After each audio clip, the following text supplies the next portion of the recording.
वल्लभाय नमः। श्रीमदाचार्य चरण कमलेभ्यो नमः। श्री गुसाई जी परम दयालवे नमः। श्री गुरुभ्यो नमः। नत्वा श्री वल्लभाचार्यान् पुष्टिमार्गोपदेशकान् विठ्ठलेशान् गुरुं स्तौमि बालकृष्ण मम प्रभु। नमो भगवते तस्मै कृष्णायाद्भुत कर्मणे रूपनाम विभेदेन जगत् क्रीडति योऽयम्। पंचात्मकं जुरूपं च साधनैर्बहुरूपकं स्वानंददायकं कृष्णं ब्रह्मरूपं परं नमामि।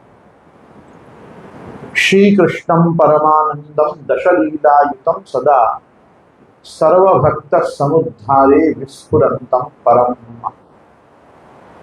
वन्दे श्रीकृष्णदेवं मुरनरकविदं वेदवेदान्तवेद्यं लोके भक्ति प्रसिद्ध्यै यदुकुलजलधौ प्रादुरासीदपार यस्यासीद्रूपमेव त्रिभुवनतरणे भक्तिवच्च स्वतन्त्रं शास्त्रं रूपं च लोके प्रकटयति मुदा यः सनो भूतिहेतु। श्रीकृष्णाय नमः। श्री गुरुभ्यो नमः। उपस्थित समस्त प्रियजन वाल्मीकिजन वैष्णवजन समस्त सनातन धर्मावलंबी आस्तिक जन, मैं गोस्वामी गोविंद राय आपका हमारी इस श्रावण की सत्संग सभा में खूब खूब अभिवादन अभिनंदन स्वागत करता हूँ। प्रभु का आज बधाई बात सहित हिंडोला अभिरोहण हुआ। प्रभु आप हिंडोला में विराजे, उत्सव भोग धरे। आज प्रथम दिन। नित्य तो ठाकुर जी के हिंडोला की सामग्री भोग संध्या आरती के भोग के साथ ही आती है, क्योंकि इन दिनों में भोग और संध्या आरती का क्रम भेला होता है। तो उत्थापन, भोग, संध्या और शयन के बीच में ये हिंडोला का क्रम होने के कारण प्रायः हिंडोला की जो विशिष्ट सामग्री होती है वो भोग और संध्या आरती के भोग के संग आती है। लेकिन आज प्रथम दिन, क्योंकि आप आरोहण करते हैं हिंडोला में, प्रथम बार विराजते हैं, तो चारों युद्धाधिपतियों की आड़ी से, ब्रजभक्तों की आड़ी से आज प्रथम उत्सव भोग आता है। तो वो उत्सव भोग धरने के क्रम के कारण अपना आज यहाँ सत्संग कथा का क्रम आज लेट शुरू हुआ। कल से हम 5:30 बजे मंगलाचरण अवश्य करेंगे। ऐसा हुआ, प्रायः यहाँ भक्ति सेतु के सभागृह में सिद्धांत चर्चा, शास्त्र चर्चा, कोई न कोई ग्रंथ विशेष पे चर्चा या अन्य ऐतिहासिक स्वसांप्रदायिक इतिवृत्तों में से कोई न कोई चर्चा चलती रहती है। लेकिन अपन ऐसे धारावाहिक रूपों में जल्दी से भगवत लीला का चिंतन नहीं कर पाते, सेवा के अन्य कार्यों के कारण। तो इसलिए मैंने विचार किया कि इस बार अपन जहां तक जो हो पाए अपन पूरे श्रावण प्रभु के दशम स्कंद का चिंतन अपन यहाँ करें। श्लोक, श्लोकानुवाद और कथा का क्रम जहां तक चले वहां तक अपन नित्य 5:30 बजे के आश्रय अपन मंगलाचरण करें। तो अपने यहाँ 7 बजे हिंडोला खुलते हैं, तो अपन 6:45 पे विराम कर सकें। 10 मिनट अपन आपस में अन्य संवाद करें और फिर बाद में अपन हिंडोला के दर्शन करने और हिंडोला में ठाकुर जी को झुलाने, कीर्तन आदि करने अपन जाएं। आप सब जानते हो कि सच्चिदानंद रूपाय विश्वोत्पत्त्यादि हेतवे तापत्रय विनाशाय श्री कृष्णाय वयम नुमः। इस प्रकार से श्रीमद् भागवत का महात्म्य प्रारंभ होता है। और स्वयं श्रीमद् भागवत जी का जो प्रारंभ है वो अथातो ब्रह्म जिज्ञासा के बाद जिस प्रकार ब्रह्म सूत्रों में जन्माद्यस्य यतः शास्त्र योनित्वात् आता है, उसी प्रकार से जन्माद्यस्य यतोन्वयादितरतश्चार्थेष्व विज्ञस्वराट् इस क्रम में सत्यम परम धीमहि तक प्रथम श्लोक आप श्रीमद् भागवत जी अपना मंगलाचरण स्वयं करती हैं। इसके आदिकर्ता भगवान स्वयं है। साधारण रूप से समझने के लिए हम कहें कि ये भगवान श्री नारायण के मुख से ब्रह्मा जी को जो उपदेश हुआ, वहां से आदिकाल में भागवत जी का प्रणयन हुआ। आज भी हम श्रीमद् भागवत की पुस्तकों पे देखें तो महर्षि वेद व्यास प्रणीतम श्रीमद् भागवत महापुराण ऐसा लिखा हुआ मिलता है। इसके रचयिता तो व्यास जी भी नहीं, इसकी रचना मूल तो भगवान श्री कृष्ण के ही द्वारा हुई है। भगवान श्री कृष्ण ने ही आदिकाल में नारायण रूप से ब्रह्मा जी को चतुश्लोकी भागवत का जो उपदेश किया, जो हमको द्वितीय स्कंद में 9वें अध्याय में प्राप्त होते हैं श्लोक, तो वो क्रम से हम जान सकते हैं कि भागवत जी जो है ये बिल्कुल साक्षात वेदवत शास्त्र है। ये जो साहित्य का सृजन भगवान ने किया, इसकी संरचना बिल्कुल उसी प्रकार से हुई है जैसे वेदों की उपस्थिति है समाज में, सृष्टि में, संसार में जो प्रकार से अपौरुषेय वेद राशि विद्यमान है, कब से है किसी को नहीं मालूम। कितने कल्प कल्पांतर की, मनवंतरांतर की, युगों की अपन लीलाओं को पढ़ते हैं, लेकिन हम देखते हैं कि वेद जो है वो नित्य है।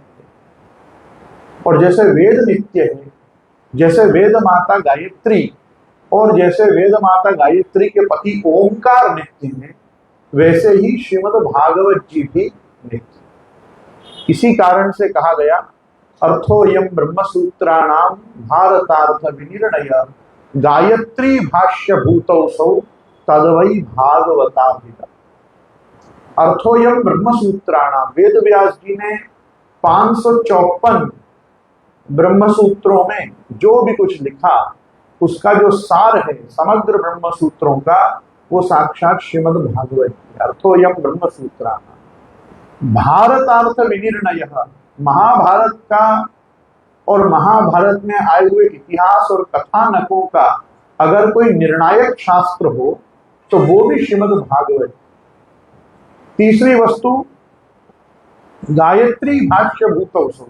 अगर हम यो विचार करें कि गायत्री का भाष्य क्या है, तो गायत्री का महाभाष्य स्वयं ये महापुराण है। भगवान ने यत्राधिकत्य गायत्रीम वर्ण्यते धर्म विस्तर वृत्रासुर वधोपेतम श्री भागवत एर्यते। महाप्रभु जी ने भी प्रथम स्कंद सुबोधनी में भागवत जी के स्वरूप लक्षण को बताते हुए कहा यत्राधिकृत्य गायत्रीम वर्ण्यते धर्म विस्तर। जहां धर्म को विस्तार से गायत्री को मूल में रख के बताया गया है, जहां पे वृत्रासुर जैसे भगवत भक्तों की कथा है, उसको हम श्रीमद् भागवत कहते। ये भागवत जो है ये पुराण पुरुषोत्तम कहलाता है। ये साक्षात भगवत रूप है, ये भगवत वाङ्मय है, भगवत वाणी है, भगवान ही है श्रीमद् भागवत। इसलिए भागवत भी द्वादशांगो वही पुरुषा के सिद्धांत से 12 अंग अर्थात 12 स्कंद से युक्त। और ये 12 अंगों से 12 स्कंदों से युक्त जो है, इसमें दशम स्कंद को विशेष करके, जिसको हम लीला के क्रम में यदि हम देखें तो प्रथम स्कंद को श्रीमद् आचार्य चरण ने अधिकार लीला माना है, द्वितीय स्कंद को श्री महाप्रभु जी ने साधन लीला माना है, और तृतीय स्कंद से लेकर अत्र सर्गो विसर्गश्च स्थानं पोषण भूतयः मनवंतरेशान कथा निरोधो मुक्तिराश्रया। इस प्रकार से बताया है कि पहली तृतीय स्कंद जो है वो सर्ग लीला है, फिर विसर्ग लीला है, फिर स्थान लीला है, फिर पोषण लीला है, फिर ऊती लीला है, मनवंतर लीला है। उसके बाद ईशानु कथा नामक भगवान की 9वें स्कंद की लीला है, और उसके बाद 10वां स्कंद जो है वो निरोध लीला, 11वां स्कंद मुक्ति लीला है, और आश्रय का जो स्कंद है वो 12वां स्कंद है। इस प्रकार से भगवान ने प्रधान रूप से दशलीला और जीव की पात्रता और उसका विवेक रखते हुए अधिकार और साधन लीला रूप भगवान स्वयं परिणित होकर ये द्वादशांग भगवान ही द्वादश स्कंधात्मक भागवत जी के रूप में विराजमान। आप लोगों को इतिहास में यदि आप थोड़ा ध्यान दें तो श्रीमद् आचार्य चरण के पृथ्वी परिक्रमा के क्रम में आपसी की सेवा में विराजमान 3 स्वरूपों में से एक स्वरूप स्वयं भागवत जी भी रहे। पहला स्वरूप तीनों पृथ्वी परिक्रमा में श्री महाप्रभु जी के साथ श्री मुकुंदराय जी का स्वरूप रहा, जो आज षष्ठ निधित्वेन काशी में विराजित है। और उसके साथ श्रीमद् भागवत जी की एक पोथी रही, और अनंत शयनम और अनंत शेष जी नाम के शालिग्राम जी साथ में विराजते थे। तो ये शालिग्राम जी का पूजन ब्राह्मणत्वेन, एक द्विज को नित्य करना चाहिए। एक ब्राह्मण को या अथवा शालिग्राम का अपनी अपनी परंपरा अनुसार, वैष्णव हो तो शालिग्राम जी का पूजन, और शैव हो तो महादेव जी के लिंग का, रुद्र के लिंग का पूजन, इस प्रकार से ब्राह्मण को अवश्यमेव करना ही चाहिए। तो आप श्री के साथ शालिग्राम जी, अनंत शयनम जी विराजते, और भागवत जी की एक पुस्तक भी सेवा में विराजते। उसका प्रमाण वल्लभ दिग्विजय में ऐसे मिलता है कि जब श्री महाप्रभु जी के मातृचरण, जो प्रथम पृथ्वी परिक्रमा में उनके साथ रही, विशेष करके राजा कृष्णदेव राय की सभा में आप पधारे, वहां तक, फिर मामा के घर उनको छोड़ के अपने भाई के घर इल्लम्मा गारू को आप फिर आगे पृथ्वी परिक्रमा में अकेले पधारे। लेकिन आप जब अपनी जन्मभूमि पधारे चंपारण्य, तब भी आपके मातृचरण साथ रहे, और जब आप श्री विद्यानगर तक पधारे राजा कृष्णदेव राय के माँ, वहां तक उनके माँ साथ में रहे। तो वल्लभ दिग्विजय में ऐसा वर्णन मिलता है कि महाप्रभु जी के माँ जब रसोई पाक सिद्ध कर लेते, तो आप उसके बाद उसकी 3 पातल करते, 3 तैयारी करते। एक आप श्री मुकुंद राय जी को धरते, एक भागवत जी को भोग धरते, और आप एक अनंत शयनम जी को धरते। तो ये प्रकार से 3 थाल अथवा 3 तैयारी करके, आज की परिप्रेक्ष्य में हम कहें 3 पातल करके आप भोग धरते, जिनमें से पहली पातल में से श्री महाप्रभु जी लम्मा गारू, उनके साथ आने वाले जो जितने भी चलने वाले स्वभू, स्वयंभू, शंभु भट्ट, लघुटा लोकी आदि वेत्रभृत वीर जो साथ में चलते वीर वैष्णव, वो दूसरे में से, और अभ्यागत जितने भी लोग श्री महाप्रभु जी को मिलने आते, वो तीसरे में से, वो लोग सब महाप्रसाद ग्रहण करते। कहने का मेरा तात्पर्य इस इतिहास को बताने से इतना ही है कि अपने यहाँ भागवत जी को भी सकड़ी भोग धर के ठाकुर जीवत सेवा करने की परंपरा महाप्रभु जी के काल से तो प्रत्यक्ष शास्त्र में विद्यमान रही है। जिनके यहाँ स्वरूप सेवा न विराजती हो, उनको भी कम से कम अपने घर में श्रीमद् भागवत जी को भोग धर के और फिर महाप्रसाद लेना चाहिए। ये बताने के लिए इस इतिहासकारों ने ये क्रम को बताया है कि कैसे 3 पातल करके या 3 तैयारी करके कैसे आप भोग धरते। तो ऐसा नहीं है कि केवल मिश्री या माखन मिश्री या दूध घर या बहुत करो तो नागरी या सकड़ी ही भागवत जी को भोग आती है।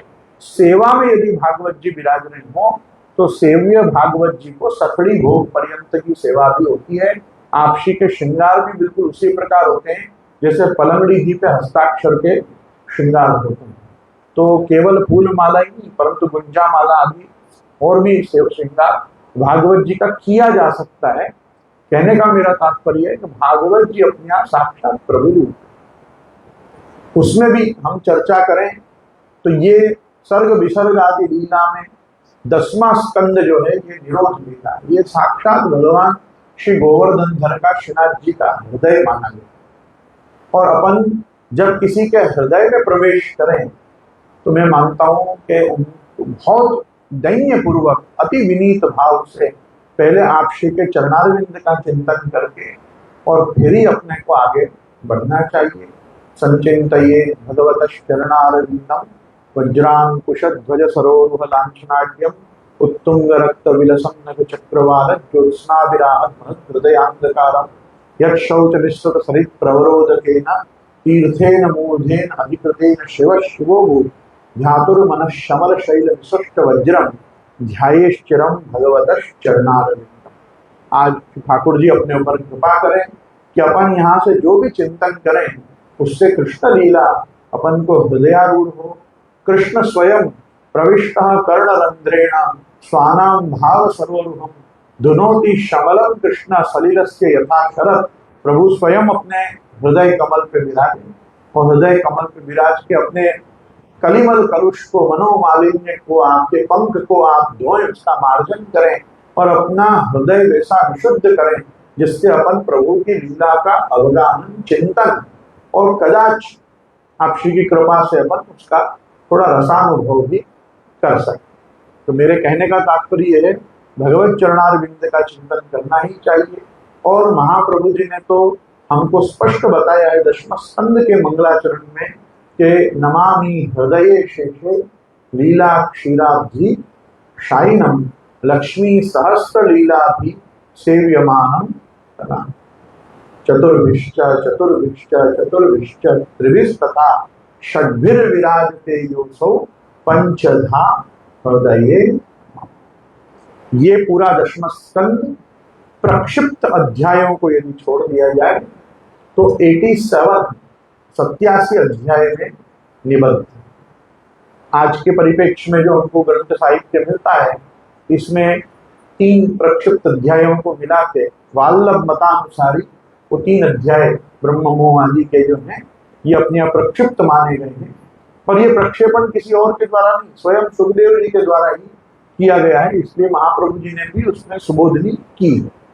तो कहने का मेरा तात्पर्य है उसको छोड़ के 87 अपने यहाँ अध्याय माने गए। आप सभी लोग मंगलाचरण में ये श्लोक बोलते ही हैं, चतुर्भिष्ट चतुर्भिष्ट। इसका सीधा सीधा अर्थ होता है कि इसमें पहले जन्म प्रकरण है, फिर तामस प्रकरण है, फिर राजस प्रकरण है, फिर सात्विक प्रकरण है और गुण प्रकरण। इस प्रकार में ये पंचधा 5 प्रकरणों में ये दशम स्कंद पूरा व्यास जी ने रचना इसकी की है, शुकदेव जी ने आपने व्याख्यान किया है। तो पहला जो प्रकरण है ये पहला प्रकरण 4 अध्यायों का है जिसको आचार्य चरण आप चतुर्भिष्ट कह रहे हैं। ये चारों ही अध्यायों में भगवान के वासुदेव, प्रद्युम्न, अनिरुद्ध और संकर्षण आदि चारों व्यूह से भगवान का प्रादुर्भाव कैसे है इस चीज को समझाया गया, बताया गया। दूसरा चतुर्भिष्ट जो है इनमें 7 अध्याय के छोटे छोटे उप प्रकरण। दूसरा चतुर्भिष्ट भी जो है वो 7 अध्याय के 4 सेट से बना हुआ है। उसमें तामस प्रमाण, तामस प्रमेय, तामस साधन, तामस फल प्रकरण, इस प्रकार से तामस प्रकरण है। उसी प्रकार से राजस प्रकरण में भी राजस प्रमाण, राजस प्रमेय, राजस साधन, राजस फल, ऐसे ये 2 सेट 28 अध्याय। इसके बाद आता है त्रिभिष्ट तथा चतुर्भिष्ट जन्म प्रकरण, चतुर्भिष्ट तामस प्रकरण, चतुर्भिष्ट राजस प्रकरण, फिर त्रिभिष्ट तथा। उसमें केवल प्रमेय प्रकरण है। आप भोग सराहने के लिए बुला रहे, यहां से खुले। तो इसमें आपको समझना चाहिए कि इसमें सात्विक प्रकरण, सात्विक प्रकरण का अर्थ होता है इसमें प्रमेय प्रकरण के 7 अध्याय, साधन प्रकरण के 7 अध्याय और फल प्रकरण के 7 अध्याय हैं। इस प्रकार से 21 अध्यायों का ये सेट है। तो पहले प्रकरण चतुर्भिष्ट में केवल 4 अध्याय, दूसरे में 28, तीसरे में 28, चौथे में 21 और उसके बाद षड्भिर विराजते 6 अध्याय ये गुण प्रकरण। भगवान में ऐश्वर्यस्य समग्रस्य वीर्यस्य यशस्य श्रिया ज्ञान वैराग्य युक्तैश्च षण्णा भग इति रणा। भगवान में 6 वस्तु नित्य निरंतर निरवधि विराजमान रहती हैं और वो भगवान के यश, श्री, ऐश्वर्य, वीर्य, ज्ञान और वैराग्य इन 6 धर्मों को बताते हुए, इन प्रधान भगवान में रहे हुए गुणों को प्रकट करते हुए छल्ले गुण प्रकरण है। तो वो षड्भिर विराजते योऽसौ, इस प्रकार से ये दशम स्कंद 5 प्रकरणों में बना हुआ। ये इसकी एक संरचना है। ऐसे महाप्रभु जी ने प्रथम स्कंद से लेकर 12 स्कंद पर्यंत कौन से स्कंद का क्या विषय है, क्या व्यवस्था है, कितने उप प्रकरण है, कौन से प्रधान प्रकरण है, कौन सी लीला विशिष्ट है। अब यहाँ कहा कि निरोधो अस्या शयनम स्वात्मना शक्ति, जहां भगवान अपनी समस्त शक्तियों के साथ स्थित हैं। यहाँ अनुशयनम का अर्थ जो है वो पूर्वाचार्यों ने सोना नहीं बताया है, अपितु वहां स्थित बताया। लक्ष्मी सहस्त्र लीला भी सेव्यमान, वो केवल हृदय शेषे तो आप भगवान पढ़ रहे हैं, पर वहां पढ़ कैसे रहे हैं तो कहा कि अपनी सहस्त्र, जो सहस्त्र यहाँ अनंतवाची है, लक्ष्मी सहस्त्र लीला भी सेव्यमान, वहां भगवान संसेव्यमान होकर विराज रहे हैं, अर्थात जहां स्थित हैं वो ये निरोध लीला है। देखो निरोध लीला बड़ी प्रधान है और अपन को ये चीज का आनंद मानना चाहिए कि विष्णु दैवत ये श्रावण के मास में हिंडोला के दिनों में अपन को इस लीला का चिंतन करना यहाँ मिल रहा है। मैं तो आप लोगों से ज्यादा अपना सौभाग्य मानता हूँ कि प्रति श्लोक कुछ पुनः रिविजन कह लो, चिंतन कह लो, अध्ययन कह लो, सब चीजें आप लोगों के माध्यम से होंगी। आज क्योंकि हमारे हिंडोला का प्रथम दिन है और अपन आज खाली यहाँ मंगलाचरण एक स्कंद का करके अपन इस लीला में प्रवेश करते हैं। उसके बाद अपन कल से विधिवत श्लोक के बाद एक एक श्लोक लेके जितना अपन से प्रतिदिन चिंतन होगा उतना अपन चिंतन करेंगे। ओम नमो भगवते वासुदेवाय। श्रीमद् भागवत महापुराणम दशम स्कंद पूर्वार्ध। अब देखो इसमें भी बड़ी मजेदार बात है कि ये जो अपना 10वां स्कंद है ये इतना विस्तृत है, बड़ा है कि इसको महर्षि वेदव्यास ने 2 भाग में बांटा। कितने भाग में? 2 भाग। पहले का नाम है पूर्वार्ध, दूसरे का नाम है उत्तरार्ध। हम अगर सीधी सीधी बात कहें तो पहला जो पूर्वार्ध का भाग है इसमें श्री गोवर्धन धर्षनाथ जी विराज रहे हैं प्रकट रूप से, और जो उत्तरार्ध का भाग है इसमें भगवान रुक्मिणी वल्लभ श्री द्वारकाधीश प्रभु विराजमान, जो हाल बेट में विराजमान है। बेट द्वारका हम जिसको कहते हैं, पुष्टि मार्गियों की जो द्वारका है वो बेट का ही प्रकार। शंखोद्धार तीर्थ में जो द्वारकाधीश प्रभु विराज रहे हैं वही पुष्टि मार्गियों के बिल्कुल उसी प्रकार से सर्वस्व है जैसे श्रीनाथ जी। श्रीनाथ जी पूर्वार्ध के ठाकुर जी हैं। और देखो ऐसा है, जो बच्चा जन्मता है वो अपने पूरे अवतार काल में वही रहता है। वास्तव में तो ये पूरे श्रीमद् भागवत जी के कर्ता, भागवत जी के मूलभूत स्वरूप, भागवत जी में जो विग्रहवान धर्म रूप आप विराज रहे हैं वो धर्मी स्वरूप श्रीनाथ जी ही विराज रहे हैं। पर व्यवस्था विशेष को समझने के लिए कि कौन से स्वरूप से आपने ये लीला की है अपन ऐसा मान सकते हैं। देखो आपको मैं बताऊं, वेदों में बताया गया है कि अब्जा, गोजा, अद्रजा, ऋतजा, ऋतम, बृहद। भगवान का जन्म जो है वो प्रागट्य जो है वो जल में से भी होता है, अब्जा।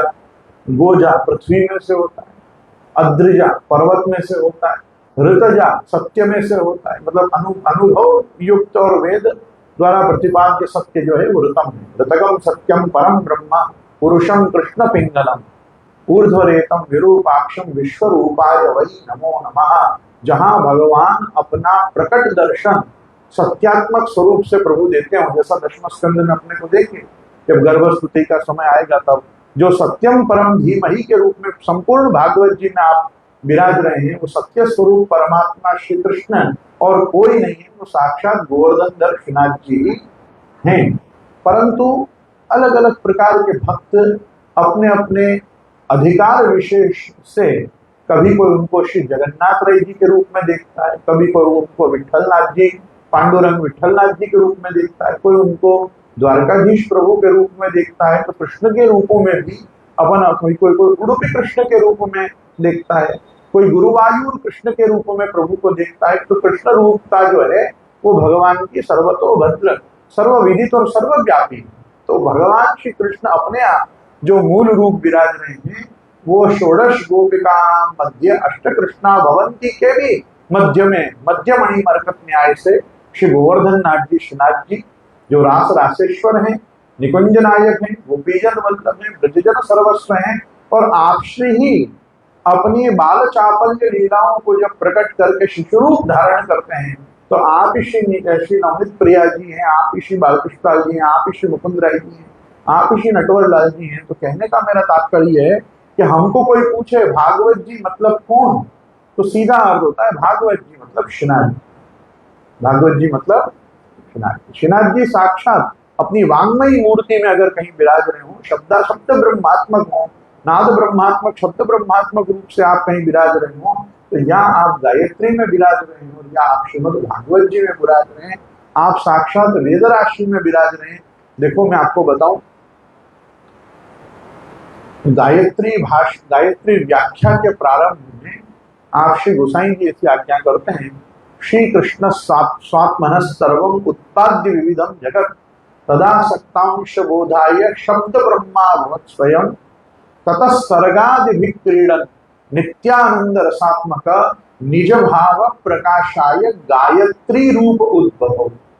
गायत्री के रूप में ही भगवान श्री कृष्ण स्वयं प्रकट होते हैं ताकि आप नित्यानंद रसात्मक प्रभु ये सर्ग विसर्ग आदि समस्त लीलाओं का संपादन कर सकें। इसलिए जो गायत्री जो है, जो वेद माता है, वो पूरे रास मंडल की पृष्ठभूमि, रास का जो आधार है, रास का जो स्थान है, वो साक्षात गायत्री।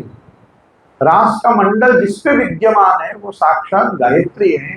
और वही वेद माता गायत्री जो है, उनका यदि कोई फलात्मक स्वरूप यदि कोई है, उनसे जो वेद रूपी वृक्ष प्रकट हुआ, उसका जो निर्गलित फल है वो साक्षात फलात्मक शास्त्र श्रीमद् भागवत है। इसलिए इसको खाया नहीं जाता, इस फल को, इसको पिया जाता।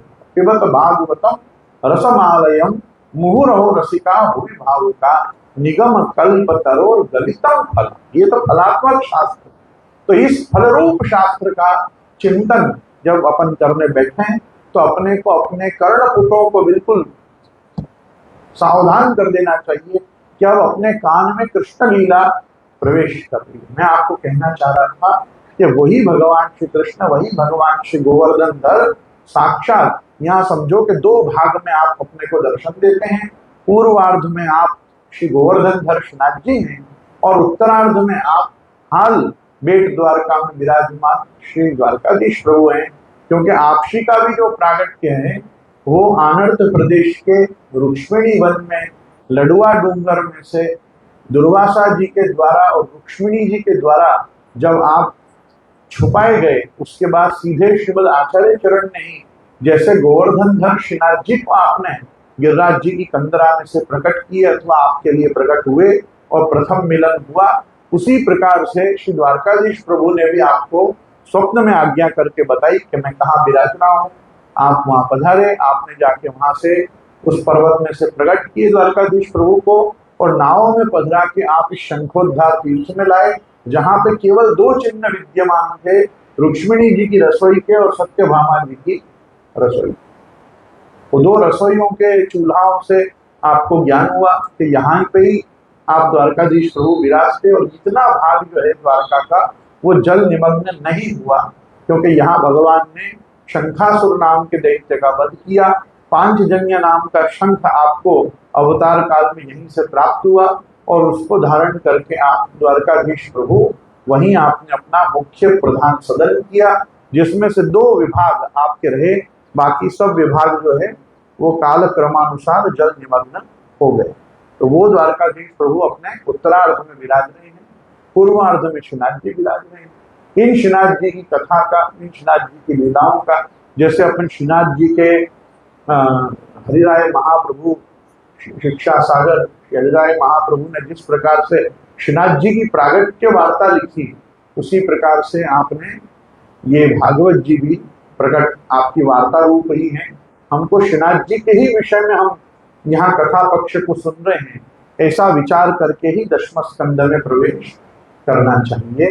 आइए अपन मंगलाचरण करें। अथा प्रथमोध्याय राजोवाच कथितो वंश विस्तारो भवता सोम सूर्ययोः राज्ञां चोभय वंश्यानां चरितं परमाद्भुतम् यदोश्च धर्मशीलश्च नितरां मुनिसत्तमा तत्रांशेनावतीर्णस्य विष्णो वीर्यां शंसना अवतीर्य यदोर्वंशे भगवान भूत भावना कृतवान यानि विश्वात्मा तानि नो वद विस्तरा।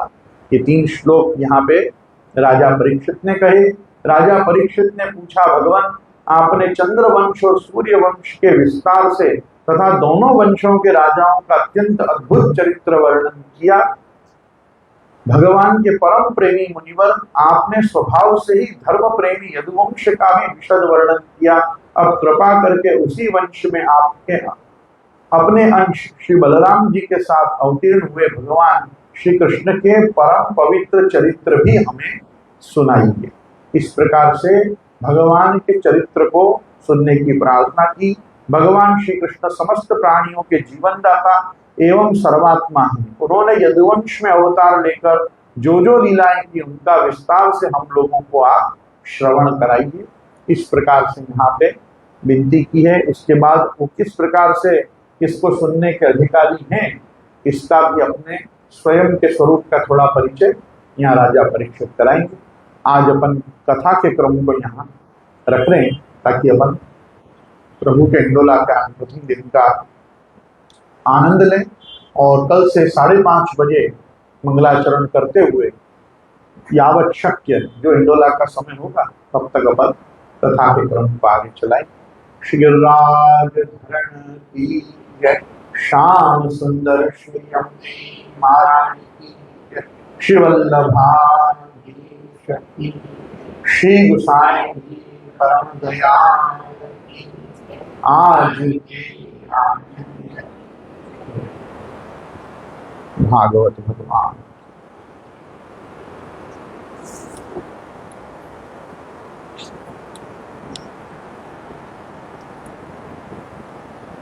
अपन लाइव से बाहर आ गए।